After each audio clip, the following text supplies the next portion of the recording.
Bon dimanche matin tout le monde. Très content d'être là parmi vous ce matin. Et sans plus tarder, on va commencer cette prédication qui est bien sûr la suite d'une parenthèse. J'ai démarré une série sur la doctrine de l'élection. On en est maintenant rendu à la partie 2 qui s'intitule Le libre arbitre et l'élection inconditionnelle.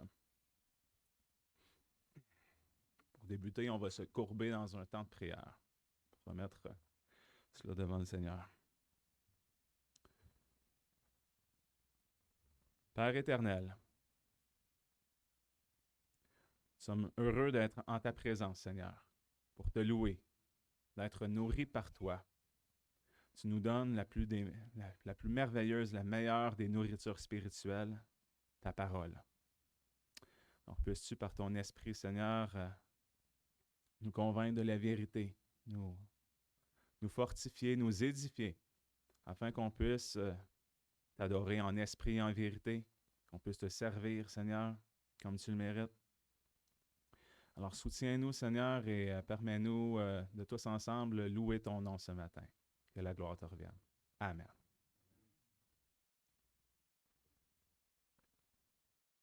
On va revoir à chaque début de partie, de nouvelle partie, ce verset principal que j'ai sélectionné dans Éphésiens 1, les versets 3 à 14 que je vais vous lire. Vous pouvez suivre à l'écran. Béni soit Dieu, le Père de notre Seigneur Jésus-Christ, qui nous a bénis de toutes sortes de bénédictions spirituelles dans les lieux célestes par Christ, selon qu'il nous a élus en lui avant la fondation du monde, afin que nous soyons saints et irrépréhensibles devant lui par la charité, nous ayant prédestinés à être ses enfants adoptifs par le moyen de Jésus-Christ, d'après le bon plaisir de sa volonté, à la louange de la gloire de sa grâce, qu'il nous a gratuitement accordée en son bien-aimé, en qui nous avons la rédemption par son sang, la rémission des péchés, selon les richesses de sa grâce, qu'il a répandue sur nous abondamment par toutes sortes de sagesse et d'intelligence, nous ayant fait connaître le mystère de sa volonté, selon le dessein bienveillant qu'il avait auparavant résolu en lui-même, et qu'il devait réaliser à l'accomplissement des temps, à savoir de réunir toutes choses en Christ, tant ce qui est dans les cieux que ce qui est sur la terre. C'est en lui aussi que nous sommes devenus héritiers, ayant été prédestinés, d'après le décret de celui qui opère toutes choses selon le dessein de sa volonté, afin que nous servions à la louange de sa gloire, nous qui avons les premiers espéré en Christ. En lui, vous êtes aussi, après avoir entendu la parole de la vérité, l'évangile de votre salut, et avoir cru en lui, vous avez été scellés du Saint-Esprit qui avait été promis, lequel est un gage de notre héritage pour la rédemption de ceux qu'il s'est acquis à la louange de sa gloire. Donc, je vais faire une petite récapitulation de ce qu'on a vu très brièvement lors de la partie 1. Je vous avais expliqué la différence entre le calvinisme et l'arménianisme. Nous avons vu les 5 points majeurs qui sont totalement opposés l'un de l'autre. Je vous ai résumé ça dans ce petit tableau. On voit dans la colonne ici bleue le calvinisme.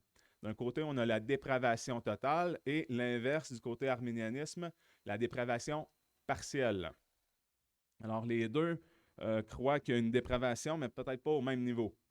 Dans le calvinisme, il y a l'élection inconditionnelle. C'est le point qu'on va voir aujourd'hui. On va terminer aussi le sujet du libre arbitre, mais je trouve que ça va bien avec l'élection inconditionnelle. Chez l'arménianisme, il y a l'élection conditionnelle. D'un côté, calviniste, l'expiation limitée, qu'on peut appeler aussi la rédemption particulière. Et de l'autre côté, il y a l'expiation illimitée. Calviniste, la grâce irrésistible, et de l'autre côté, la grâce résistible. Alors, on voit, c'est tout le temps le contraire de l'autre. Il y a le 5e point qui est la persévérance des saints, que notre frère Pascal Boulot a bien expliqué la semaine dernière. Et du côté arménien, il y a la chute de la grâce, c'est-à-dire comme un salut conditionnel. Chute de la grâce. Alors, ceci dit, je tiens à répéter que ce ne sont pas les calvinistes qui ont d'abord catégorisé la doctrine ainsi en 5 points, mais ce sont les remontrants, c'est-à-dire les opposants du calvinisme, aussi appelés les arméniens, qui avaient rédigé une attaque en 5 points contre la doctrine de l'élection et de la prédestination. Ensuite, il y a eu une contre-réponse. La contre-réponse est venue en l'an 1618-1619, lors du synode de Dort, où il y a des théologiens des églises réformées des Pays-Bas qui ont publié les 5 articles ou canons de Dordrecht en réplique à ce que les Arméniens avaient produit auparavant. Deuxièmement, je veux aussi préciser que le terme calvinisme ou calviniste n'était pas employé par ces théologiens réformés. Ça ne figure nulle part dans les canons de Dordrecht et le nom de Calvin y figure seulement à 4 reprises et uniquement parce qu'il est cité. D'ailleurs, j'aimerais spécifier pour ceux qui ont de la misère avec le terme calviniste que Jean Calvin lui-même n'était pas d'accord avec ça. Dans la biographie de Calvin par Bernard Cotteret, page 239 si ça vous intéresse, l'auteur cite la préface d'un ouvrage de Calvin intitulé « Leçons ou commentaires et expositions tant sur les révélations que sur les lamentations du prophète Jérémie ». Et il démontre que le terme calviniste était déploré par Jean Calvin lui-même. On va aller voir cette citation. Le terme calviniste apparaît en 1552 dans les écrits de Joachim Westphal, un pasteur luthérien de Hambourg. Calvin est le premier à déplorer ce terme. Il s'en offusque en 1563, à la veille de sa mort, dans son commentaire latin de Jérémie. En 1565 pour la version française, il déplore l'existence de crieurs séditieux, presque semblables à ces fanatiques appelés zélotes dont parle Joseph. Et il poursuit. Il ne trouve pas de plus grande injure à nous attacher que ce mot de calvinisme. Mais il n'est pas difficile de conjecturer d'où vient une haine aussi mortelle que celle qu'ils ont pour moi. Alors, historiquement, ce n'est pas Calvin ou les adhérents du calvinisme, de ce que Calvin a articulé concernant la doctrine de la prédestination, qui s'affichaient comme des calvinistes. Au contraire, c'était les adversaires qui leur apposaient une étiquette insultante. Jean Calvin ne voulait pas s'attribuer quoi que ce soit, mais simplement expliquer bibliquement les doctrines de la grâce. Et avec le temps, le terme calviniste est resté pour désigner ceux qui adhèrent à la position réformée sur les doctrines de la grâce. Alors aujourd'hui, ça n'a pas nécessairement un sens péjoratif, c'est tout simplement une étiquette qu'on se donne pour mieux expliquer les choses, catégoriser les choses. Mais ceux qui accusent les calvinistes de suivre un homme, mais ont tout faux. Parce que ce que nous voulons, c'est de comprendre et croire ce que la parole de Dieu dit. Point à la ligne. Et c'est un enjeu important. Parce que, outre les différences majeures sur le fonctionnement ou l'ordre du salut, nos croyances sur cet enjeu précis-là de l'élection, de la prédestination, vont affecter directement la perception qu'on a de Dieu. Et c'est pourquoi les Arméniens ont en horreur la doctrine de la prédestination telle que présentée dans la foi réformée. Et je le comprends très bien, je vous l'avais expliqué la dernière fois que j'étais de ces personnes-là. Moi-même, j'étais un ardent défenseur de l'arménianisme. J'avais ça en horreur, cette conception réformée-là, calviniste-là, de la prédestination. Puisque ça affecte, selon le point de vue arménien, ça affecte gravement l'amour et la justice de Dieu. Et avant de prendre le temps d'examiner tout ça, puis de répondre aux objections, je vais finir ce matin le tour du chapitre 9 de notre confession de foi, la 1689, au sujet du libre arbitre. Et pour ce faire, on va relire chaque point qu'on avait vu lors de la première partie, et on va compléter avec les points 4 et 5 pour terminer le chapitre sur le libre arbitre. Alors, la première fois, on avait vu les parties 1, 2 et 3. Je vous relis ça. Dieu a doté la volonté de l'homme d'une liberté naturelle et d'une capacité d'agir par choix, qui n'est ni contrainte ni déterminée par une quelconque nécessité de la nature au bien ou au mal. Deuxièmement, dans son état d'innocence, l'homme avait la liberté et le pouvoir de vouloir et de faire ce qui est bon et agréable à Dieu. Il était cependant muable et pouvait donc en déchoir. Alors, quand il parle de l'état d'innocence, c'est avant la chute, avant le premier péché commis par Adam et Ève. Troisièmement, par sa chute, dans un état de péché, l'homme a totalement perdu toute capacité de vouloir un quelconque bien spirituel en vue du salut, de sorte que l'homme naturel est complètement opposé à ce bien. Et puisqu'il est mort dans le péché, il est incapable, par ses propres forces, de se convertir ou de s'y préparer. Alors, à partir de ça, j'avais expliqué tout le premier point du calvinisme, qui est la dépravation totale. Et maintenant, on va continuer avec le point 4 ce matin. Quand Dieu convertit un pécheur et le fait passer dans l'état de grâce, il le libère de son esclavage naturel au péché. Et par sa grâce seule, il le rend capable de vouloir et de faire librement ce qui est spirituellement bon. Néanmoins, en raison de la corruption rémanente, il ne veut ni parfaitement ni uniquement ce qui est bien, mais il veut aussi ce qui est mal. Alors, on va regarder, bien sûr, on va décortiquer le point par point tout ce que ce paragraphe-là dit, et on va regarder également tous les versets ce matin qui sont utilisés par notre confession de foi pour appuyer ce qui est déclaré là. Alors, Dieu est celui qui convertit et libère l'homme naturel de son état d'esclavage au péché. C'est ce que ça dit. On va aller voir maintenant le premier verset qui est Colossiens, le chapitre 1, les versets 12 et 13. Qui nous a délivrés de la puissance des ténèbres et nous a fait passer dans le royaume de son Fils bien-aimé. Alors, on voit ici encore une fois que c'est Dieu qui est l'auteur de cette délivrance-là dont il est question. Parce que nous étions tous sous la puissance des ténèbres. C'était le cas de tout le monde. Ce n'est pas juste particulier que certains hommes naissent dans le monde en étant plus hostiles que d'autres. Nous étions tous sous la puissance des ténèbres et nous avons tous besoin d'une délivrance. Alors, la question qui vient, c'est qu'est-ce que les ténèbres? Le mot ténèbres signifie tout simplement obscurité. Et là, vous allez dire, ben, on n'avance pas tant que ça. Qu'est-ce que l'obscurité? Eh bien, c'est tout simplement l'absence de lumière. L'obscurité, c'est l'absence de lumière. Et on pourrait se demander comment l'absence de lumière exerce une puissance sur nous.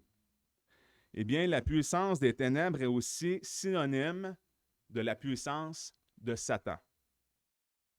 Les anges maléfiques et Satan sont appelés les princes des ténèbres de ce siècle dans Éphésiens 6,12. Et Satan est aussi appelé le prince de ce monde dans Jean 12,31. Ou le Dieu de ce siècle dans 2 Corinthiens 4,4, qui est présenté comme étant le Dieu des incrédules qui aveugle l'intelligence.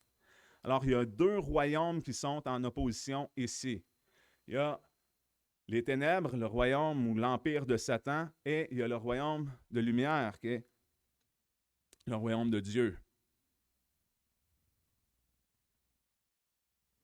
On voit cette réalité-là aussi dans Actes 26, 18.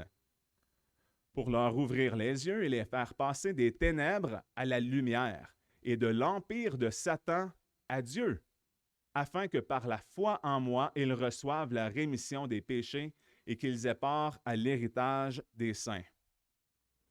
Donc, la puissance des ténèbres dont Dieu nous délivre est en fait la puissance de Satan dans le sens de l'autorité, le règne ou l'empire de Satan. Vraiment, on parle d'un règne par usurpation.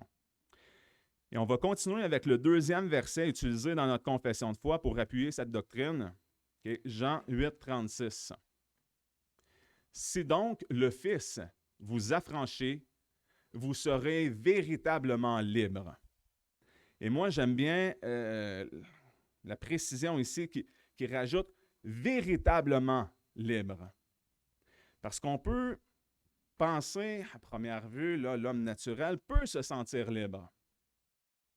Parce qu'on le voit après tout, on va côtoyer des gens qui ne sont pas régénérés, qui ne sont pas des croyants, et puis on va constater qu'eux aussi, ils font certaines bonnes actions à nos yeux, hein, bien sûr. Mais c'est quand on regarde vraiment dans l'Écriture, c'est là qu'on a le vrai portrait de l'homme naturel. C'est l'Écriture qui est notre miroir, qui est vraiment notre mesure et qui nous indique qu'au final, il n'y a pas vraiment de bonnes œuvres qui sont accomplies par nous. Ils sont toutes teintées de péché. Il n'y a pas une intention qui est totalement pure. Et là, ça dit que le Fils doit nous affranchir afin d'être véritablement libres. On voit encore la notion d'esclavage. L'homme non régénéré est esclave au péché, sous la puissance de Satan, comme on l'a lu. Parce que quiconque s'adonne au péché est esclave du péché, nous dit Jésus. Il ne faut pas oublier ce que Jésus a enseigné aux Juifs dans Jean 8, qui revendiquait premièrement avoir Abraham pour père. Et Jésus, bien sûr, va reconnaître en leur disant « Je sais que vous êtes de la postérité d'Abraham ». En anglais, ça dit « Abraham's seed ». C'est-à-dire, Jésus leur accorde de dire « OK, vous venez de la semence, je sais que vous êtes physiquement des descendants d'Abraham. Mais si vous aviez Abraham pour père, vous feriez les œuvres d'Abraham. Mais maintenant, vous cherchez à me faire mourir. » Et les Juifs, malgré ça, ils disent « Non, nous avons Abraham pour père. » Et même, ils vont rajouter « Nous avons un seul père et c'est Dieu. » Et c'est dans ce contexte que Jésus va leur répondre « Vous faites les œuvres de votre père. Le père dont vous êtes issus, c'est le diable. Et vous voulez accomplir les désirs de votre père. » Alors, bien que les Juifs étaient vraiment de la descendance physique d'Abraham, cela ne voulait rien dire, puisqu'on parle ici de spirituel, de l'aspect spirituel. Spirituellement, leur père est le diable, parce qu'ils font les œuvres de leur père. On a peut-être déjà tous entendu des gens dire, bien, on est tous des enfants de Dieu. Parce qu'il y en a qui vont arriver à cette déduction-là et dire, bien, si Dieu nous a créés, Dieu a créé Adam, Dieu a créé Ève, Ève qui veut dire la mère de tous les vivants. Donc, par déduction, on se dit, on est tous enfants de Dieu, n'est-ce pas? Mais c'est faux. Parce que l'homme qui n'est pas né de nouveau n'est pas un enfant de Dieu. Comme Jésus a dit aux Juifs, votre père c'est le diable parce que vous faites les œuvres de votre père. Alors, bien qu'il soit une créature de Dieu, nous sommes tous des créatures de Dieu, nous avons un seul créateur et c'est Dieu, tous ne sont pas des enfants de Dieu. On le voit bien dans Jean 1, les versets 12 à 13. Mais à tous ceux qui l'ont reçu, il leur a donné le droit d'être faits enfants de Dieu, savoir à ceux qui croient en son nom, qui ne sont point nés du sang, ni de la volonté de la chair, ni de la volonté de l'homme, mais de Dieu. Alors, il y a ici question de nouvelle naissance, de régénération, une naissance spirituelle. Nous ne devenons pas des enfants de Dieu par notre naissance naturelle, charnelle. Ce n'est pas en aboutissant dans ce monde que nous sommes des enfants de Dieu. Ce n'est pas parce qu'on l'a voulu dans notre état charnel, ni parce qu'un autre homme l'aurait voulu, mais par Dieu seul. Ce à quoi vous répondrez peut-être, bien, je veux obéir à Christ, je veux croire, je veux choisir le bien. Et si j'ai confessé de ma bouche le Seigneur Jésus, je l'ai bien voulu, n'est-ce pas? Et le calviniste de vous répondre, bien, amen, gloire à Dieu. Mais attendez. Maintenant, si vous avez voulu obéir et croire à l'Évangile, oserez-vous prétendre que vous avez cru et obéi avant que Dieu vous régénère? Parce que si on répond oui, j'ai voulu faire le bien avant que Dieu me fasse naître de nouveau, eh bien, on vient de contredire la parole de Dieu que j'ai enseignée la dernière fois dans la dépravation totale. Dépravation totale qui nous indique vraiment ce que la Bible nous révèle à propos de l'homme non régénéré, qu'il est un impie, un ennemi de Dieu mort dans ses péchés, qui possède un cœur de pierre, tortueux, qui est trompeur. Donc, c'est important de le comprendre. Le cœur de l'homme est trompeur. Il y a une telle voie qui semble droite à l'homme et dont l'issue est la mort. Le cœur de l'homme est désespérément malin. Il n'y a pas d'espoir. Il est mauvais par-dessus tout. Il ne voit pas parce qu'il est aveuglé sous la puissance des ténèbres. Il est incapable de faire le bien et il est esclave au péché. C'est ce que la Bible nous affirme, c'est ce que Jésus nous enseigne. Alors, est-ce qu'on osera affirmer que cet homme-là, qui est charnel, qui n'a pas été régénéré, a lui-même voulu ce qui est spirituellement bon? Si on soutient une telle chose, soit qu'on est complètement désillusionné, soit menteur ou soit blasphémateur, parce qu'on contredit clairement ce que la Bible nous dit, que nul n'est bon, nul ne fait le bien. Et si vous répondez non, je n'ai pas voulu obéir et croire avant que Dieu me régénère, puisqu'il a fallu d'abord que Dieu opère en moi un changement de cœur par son Esprit Saint pour que je puisse réagir positivement, réagir à l'Évangile. Un cœur de pierre ne réagit pas, il faut un cœur de chair. Eh bien, on vient d'affirmer la doctrine de l'élection. Dieu est la cause première de notre nouvelle naissance. Ce n'est pas la volonté de l'homme et surtout pas la volonté de notre chair. Et on va regarder ces quelques versets. On commence par Galates 3, 26. « Car vous êtes tous enfants de Dieu par la foi en Jésus-Christ. » Là-dessus, calvinistes, arméniens, nous sommes tous d'accord avec ça. Et ensuite, Jean 6, 29. Jésus leur répondit, « C'est ici l'œuvre de Dieu, que vous croyez en celui qu'il a envoyé. » Alors, bien sûr, le fait de croire n'est pas une œuvre. Nous ne sommes pas en train de dire qu'on est sauvé par les œuvres. Ce n'est pas une œuvre. Mais ce qu'on veut dire ici, ce que ce verset-là veut dire, c'est que c'est Dieu qui est l'auteur, qui est la cause première. C'est son œuvre, le fait que nous croyons. On le voit bien dans Philippiens 1, 29. Parce qu'il vous a fait la grâce, à cause de Christ, non seulement de croire en lui, mais encore de souffrir pour lui. Croire en lui est une grâce que Dieu nous a faite. Tout est grâce. Tout est grâce. Éphésiens 2, les versets 8 à 10. Car vous êtes sauvés par la grâce, par le moyen de la foi. Et cela ne vient pas de vous, c'est le don de Dieu. Qu'est-ce qui est le don de Dieu? Bien, tout ce qui précède. D'être sauvé par la grâce, par le moyen de la foi. C'est ça qui est le don de Dieu. Ce n'est point par les œuvres, afin que personne ne se glorifie. Alors, personne ne pourrait arriver devant Dieu et croire qu'une petite parcelle de lui-même a mérité quoi que ce soit.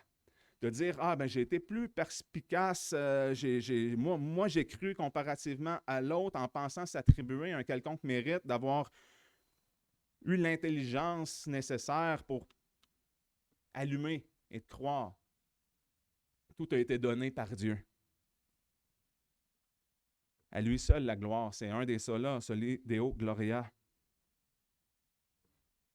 Car nous sommes son ouvrage ayant été créé en Jésus-Christ pour les bonnes œuvres, que Dieu a préparé d'avance afin que nous y marchions.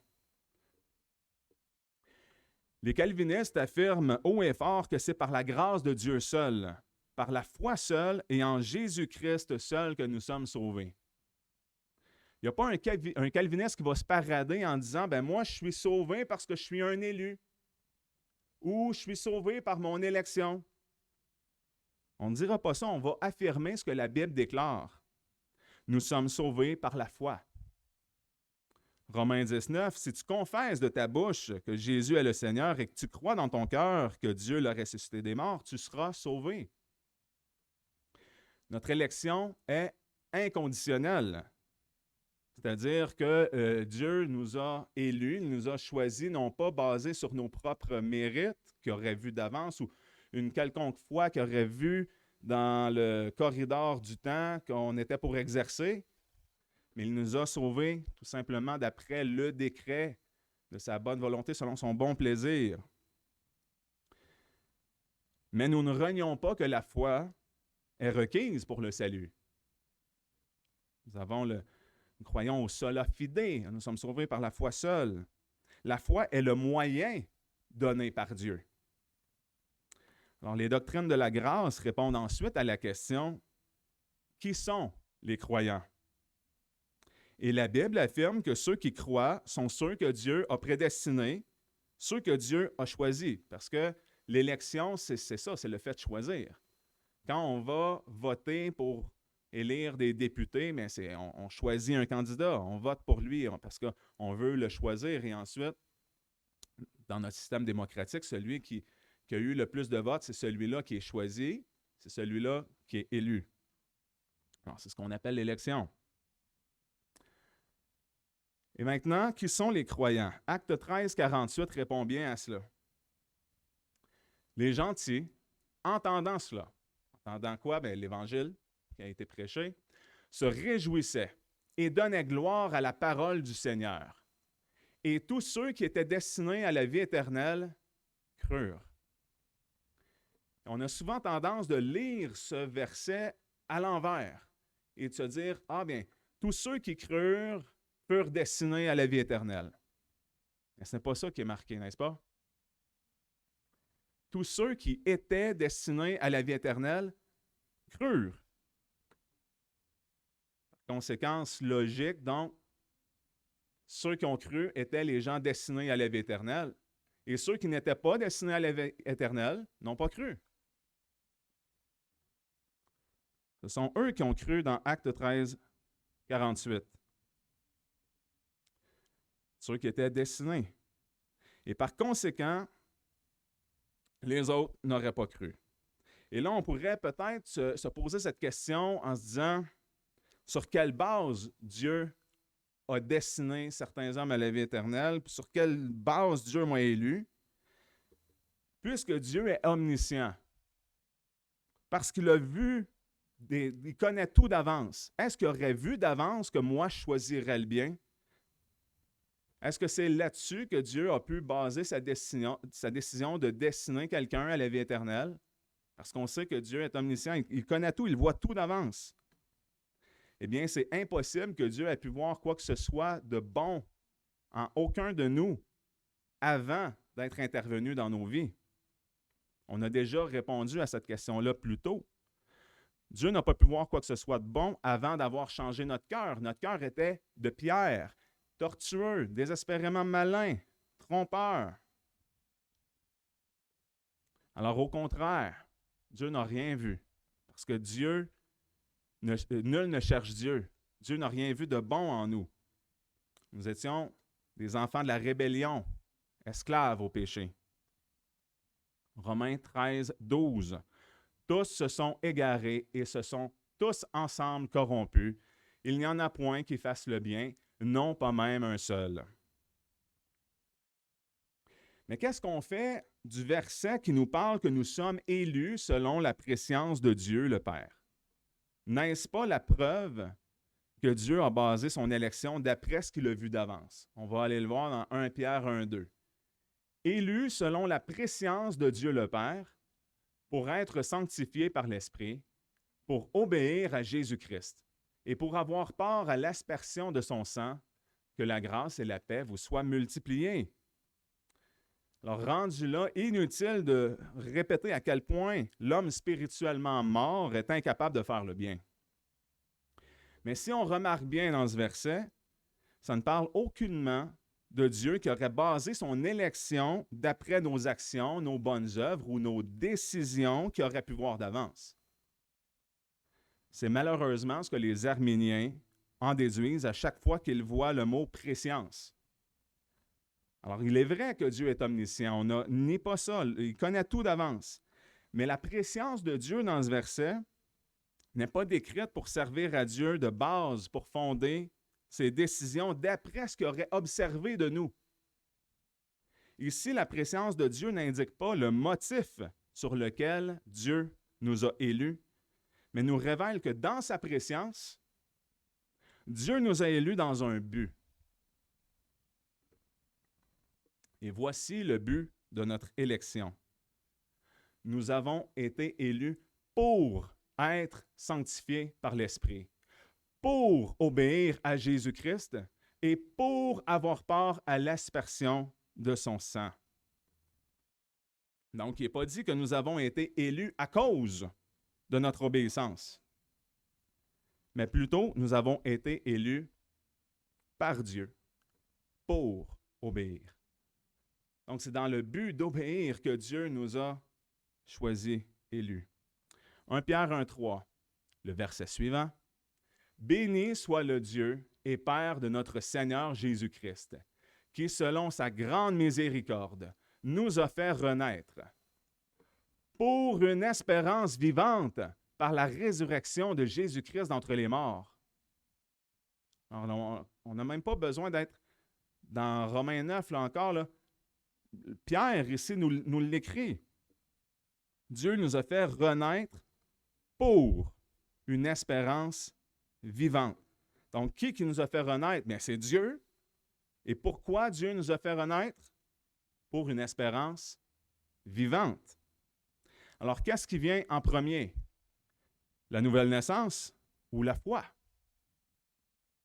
Si Dieu nous a fait renaître pour une espérance vivante, il est clair que la foi n'a pas précédé, n'est pas venue avant notre nouvelle naissance. Il est aussi clair que la nouvelle naissance n'a pas eu lieu à cause de la foi que Dieu a vue d'avance en nous qu'on était pour exercer.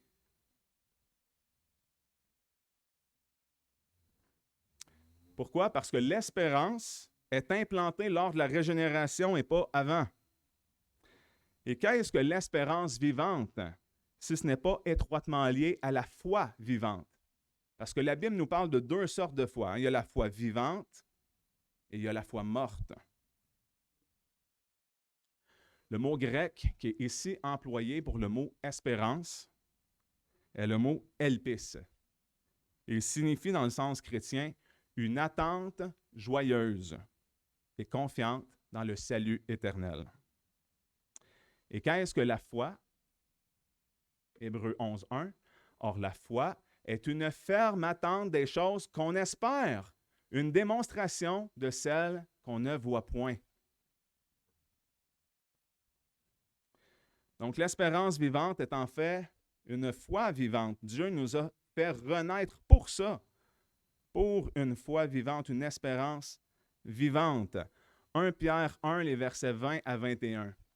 Christ, déjà destiné déjà avant la fondation, avant la création du monde, excusez-moi, est manifesté dans les derniers temps à cause de vous, qui, par lui, croyez en Dieu, qui l'a ressuscité des morts et l'a glorifié, afin que votre foi et votre espérance fussent en Dieu.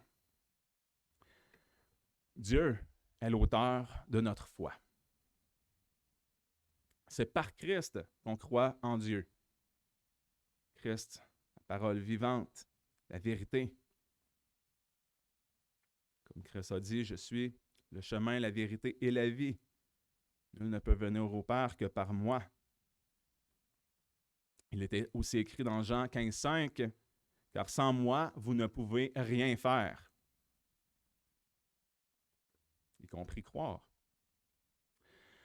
Dieu nous commande de croire à Jésus-Christ. nous avons reçu l'ordre de nous repentir, de croire et d'être baptisés. C'est un impératif. Croyez à l'Évangile, soyez baptisés. Et nous sommes tous d'accord pour dire que croire n'est pas une œuvre, mais qu'il s'agit tout de même d'un acte d'obéissance. Ainsi, nous pouvons parler de l'obéissance de la foi. Donc, l'obéissance est le résultat de notre élection et non pas la cause. De la même manière, nos bonnes œuvres sont le résultat d'une foi vivante et non pas la cause de notre foi. Les bonnes œuvres, c'est Dieu qui les a préparées d'avance afin qu'on y marche. On va voir ici un extrait d'un sermon de Charles Spurgeon qui avait intitulé « L'obéissance de la foi ». Et je vais vous lire cet extrait.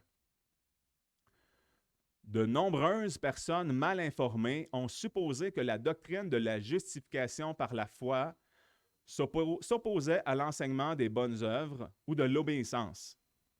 Cette supposition n'est pas fondée. Nous prêchons l'obéissance de la foi. La foi est la source, le fondement et l'encouragement de l'obéissance. Les hommes n'obéissent pas à Dieu tant qu'ils ne le croient pas. Nous prêchons la foi afin d'amener les hommes à l'obéissance. Ne pas croire, c'est désobéir.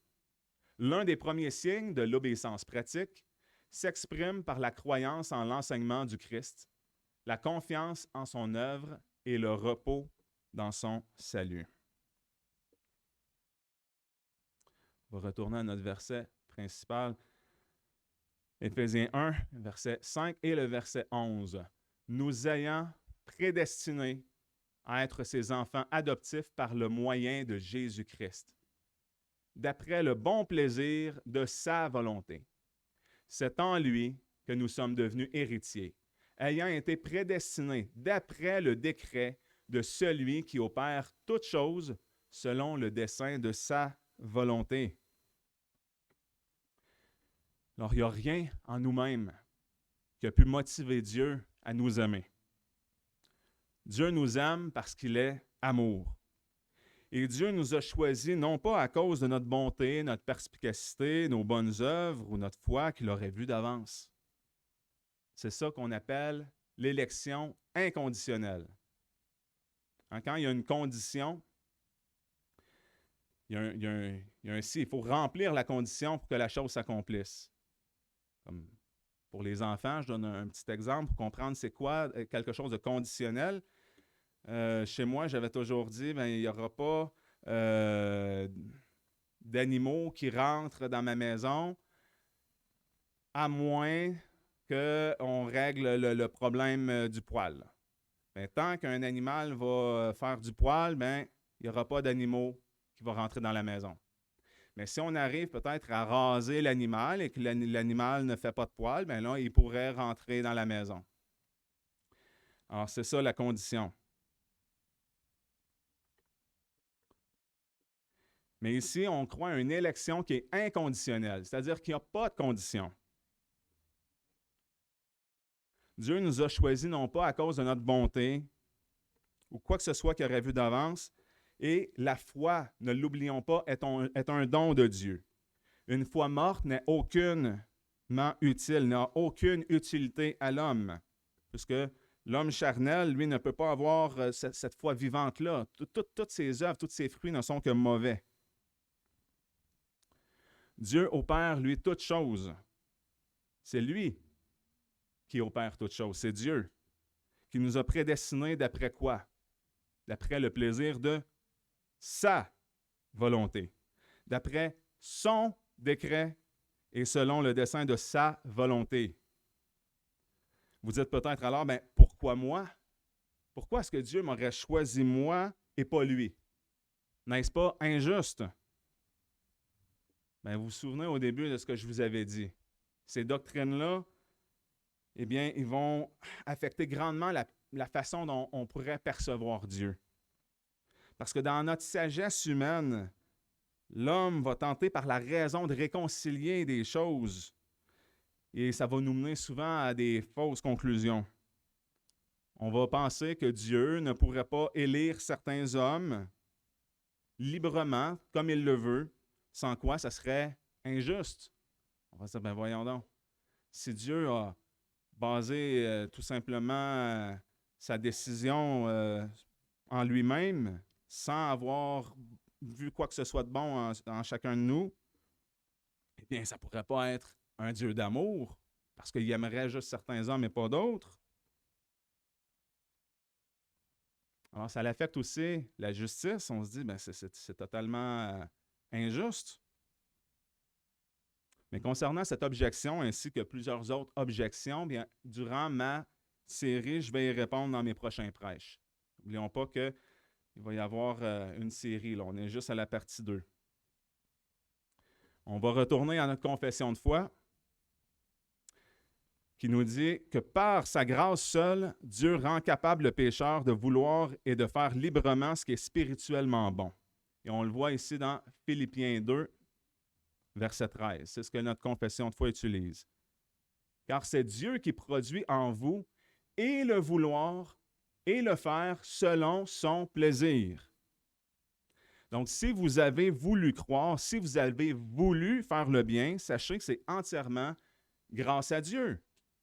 C'est lui qui est l'auteur de nos bonnes œuvres, c'est lui qui produit en nous notre volonté selon son plaisir. Et j'aimerais voir un commentaire de John Gill sur ce passage.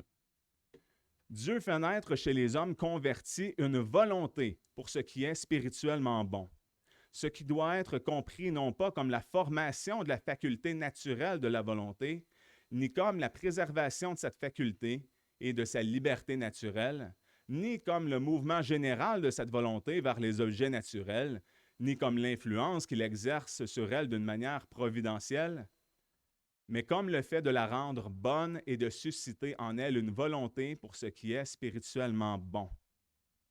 Les hommes n'ont pas naturellement la volonté de venir à Christ ou de le voir régner sur eux. Ils n'ont pas le désir, la faim et la soif de sa justice et de son salut. Lorsque de telles inclinaisons et de tels désirs existent, ils sont suscités chez les hommes par Dieu, qui agit sur la volonté têtue et inflexible et sans aucune force, rend l'âme désireuse d'être sauvée par Christ, de se soumettre à sa justice et d'accomplir sa volonté. Alors, c'est à cause de la corruption qui demeure en nous. L'homme qui est né de nouveau ne veut pas uniquement ce qui est bien. Alors, ce n'est pas « Ah, maintenant, j'ai été régénéré, je suis né de nouveau, Dieu a changé mon cœur de pierre, m'a donné un cœur de chair. Maintenant, je suis prêt à marcher uniquement sans péché. » Ça ne fonctionne pas comme ça. Il y a une corruption rémanente. Donc, l'homme veut aussi ce qui est mal, nous affirme la confession de foi et nous affirme aussi la parole de Dieu. On va voir le verset utilisé pour ça dans Romains 7, les versets 15 à 23. Car je n'approuve point ce que je fais, je ne fais point ce que je veux, mais je fais ce que je hais. Or, si je fais ce que je ne veux pas, je reconnais par là que la loi est bonne. Et maintenant, ce n'est plus moi qui le fais, mais c'est le péché qui habite en moi. Car je sais que le bien n'habite point en moi, c'est-à-dire dans ma chair, parce que j'ai la volonté de faire le bien, mais je ne parviens pas à l'accomplir. Car je ne fais pas le bien que je veux, mais je fais le mal que je ne veux pas faire. Que si je fais ce que je ne veux pas, ce n'est plus moi qui le fais, mais c'est le péché qui habite en moi. Je trouve donc cette loi en moi. C'est que quand je veux faire le bien, le mal est attaché à moi. Car je prends plaisir à la loi de Dieu, selon l'homme intérieur, parce qu'il a été régénéré.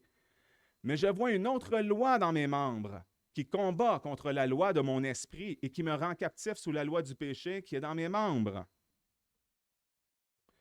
Ainsi, notre confession de foi affirme que même après avoir été régénéré, après avoir été sauvé, il reste un combat ici-là, puisqu'il y a encore des résidus charnels en nous.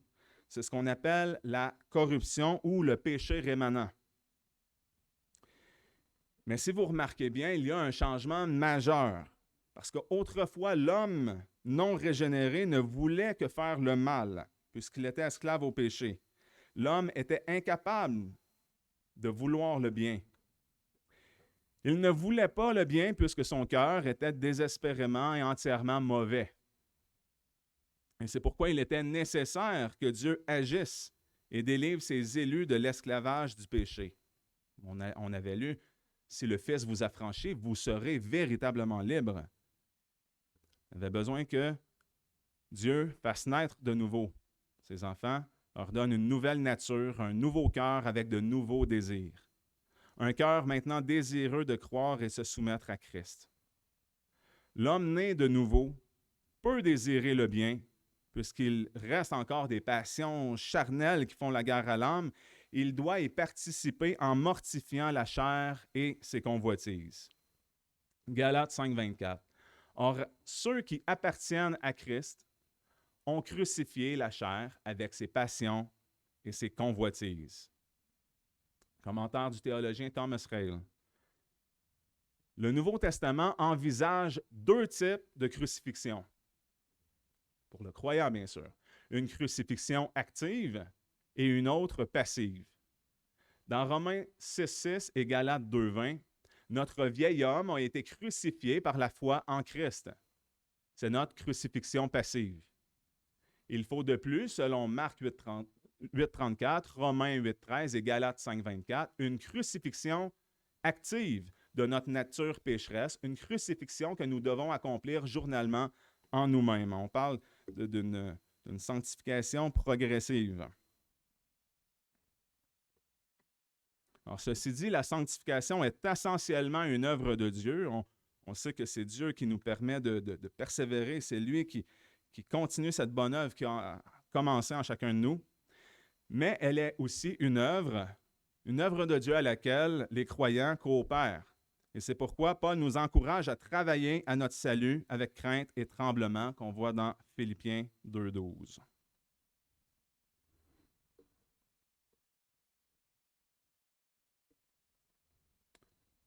Dernier point de notre confession de foi sur le libre arbitre, point 5. C'est seulement dans l'état de gloire que la volonté de l'homme sera rendue parfaitement et immuablement libre en vue du bien seulement. Donc ici-bas, sur cette terre, l'homme ne peut pas atteindre la pleine perfection. Alors, on peut progresser, des fois c'est un pas en avant, deux pas en arrière, trois pas en avant, deux pas en arrière, mais on va toujours finir par avancer. C'est Dieu qui nous permet de devenir de plus en plus semblables à Christ, nous demande d'être parfait comme lui est parfait. Alors, on tend dans cette direction-là. On continue de grandir dans la repentance. Mais nous n'atteindrons pas la perfection ici-bas tant que nous serons dans ce corps mortel, corruptible. Nous sommes parfaits en Christ. Et cela sera pleinement manifesté lors de son retour, lorsque nous revêtirons des corps glorifiés et incorruptibles. Éphésiens 4,13. Jusqu'à ce que nous soyons tous parvenus à l'unité de la foi et de la connaissance du Fils de Dieu, à l'état d'homme fait à la mesure de la stature parfaite de Christ. Alors voilà qui complète l'exposition du chapitre 9, la deuxième confession de foi de Londres 1689 sur le libre arbitre. Et par ce fait même, ça complète aussi le deuxième point du calvinisme, l'élection inconditionnelle.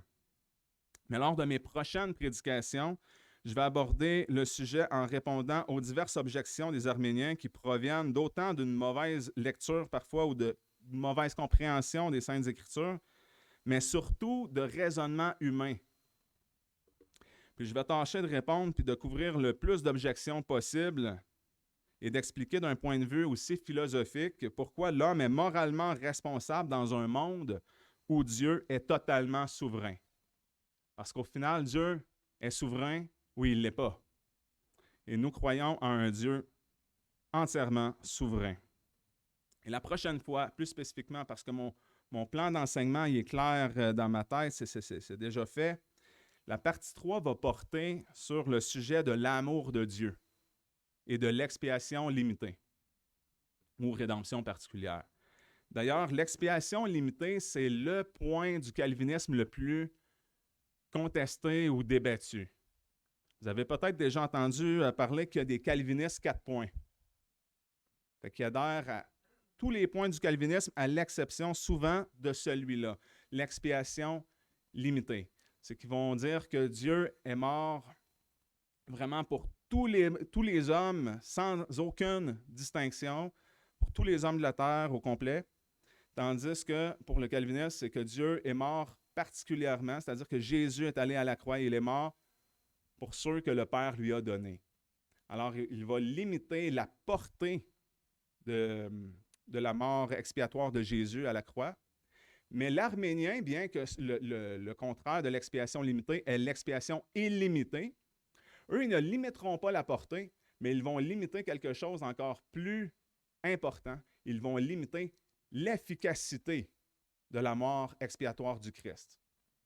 Parce qu'ils n'affirmeront pas que Jésus a sauvé tout le monde en mourant à la croix. Mais ils vont dire que Jésus est mort à la croix pour racheter tout le monde, mais c'est juste de rendre possible leur rachat et non pas de les racheter véritablement comme nous croyons. Et bien sûr, cela affecte la doctrine ou notre conception de Dieu sur l'amour. Alors, on va vraiment répondre à ça, à ces objections-là, parce que c'est sûr que si on se dit que Dieu a envoyé son Fils mourir à la croix spécifiquement pour des hommes particuliers, la rédemption particulière, qui a racheté particulièrement certains hommes parmi le monde, eh bien, on se dit, est-ce vraiment un Dieu d'amour? Dieu n'a-t-il pas aimé tant le monde qu'il a envoyé son Fils unique afin que quiconque croit en lui ne périsse point, mais qu'il ait la vie éternelle? Alors, je vous laisse là-dessus. On va répondre à ça lors de la prochaine partie. Et je vous remercie pour votre attention. On va se courber dans un temps de prière et ensuite, je vais faire le questionnaire pour enfants. Courbons-nous. Ô Seigneur Tout-Puissant, toi qui es notre Père dans le ciel, nous voulons te louer, Seigneur, parce que ta grâce est grande. Tu es un Dieu tellement miséricordieux, tellement bon. Et nous, il n'y avait rien de bon en nous. Mais cela ne t'a pas empêché de nous aimer et de te racheter un peuple particulier zélé pour les bonnes œuvres. Et nous ne pouvons qu'être humbles, humiliés devant toi à la croix de Christ, sachant que nous n'avons nullement contribué à notre salut. Que la gloire te revienne à toi seul, mon Dieu, toi qui as tout fait, qui nous as sauvés. Tu nous as libérés de nous-mêmes, de notre état d'esclavage au péché, libérés de la puissance des ténèbres. Ô Seigneur, que la gloire te revienne. Que nous puissions vivre maintenant en nouveauté de vie pour toi, Seigneur, car tu le mérites. Et nous t'aimons, Seigneur, parce que tu nous as aimés le premier. Que ton nom en soit élevé. Amen.